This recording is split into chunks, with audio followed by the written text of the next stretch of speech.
Welcome. In this video, I'm going to show you how to easily switch your Instagram account back to a personal account. Whether you're a business user who wants to step back or just prefer to keep things private, it's quick and simple. Let's get started.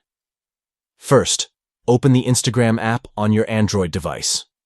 Once it's open, tap on your profile picture located in the bottom right corner of the screen. This will take you to your profile.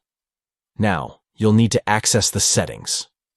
Tap on the menu icon, which is the three horizontal lines located in the top right corner of your profile page. From there, you'll find several options in the menu. Scroll down until you see the For Professional section. Under For Professional, tap on Business Tools and Controls.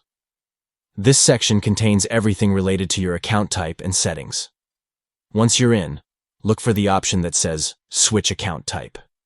When you tap Switch Account Type, you'll see a few options for your account. To switch to a personal account, simply select Switch to Personal Account. Instagram will ask you to confirm this change. Go ahead and tap Confirm to finalize the switch. And that's it. Your Instagram account is now switched to a personal account. You can enjoy all the privacy and features that come with a non-business profile. If you ever decide to switch back to a business account, the steps are the same, but you'll choose Switch to Business Account instead. Thanks for watching. If you found this video helpful, don't forget to give it a thumbs up and subscribe for more Instagram tips.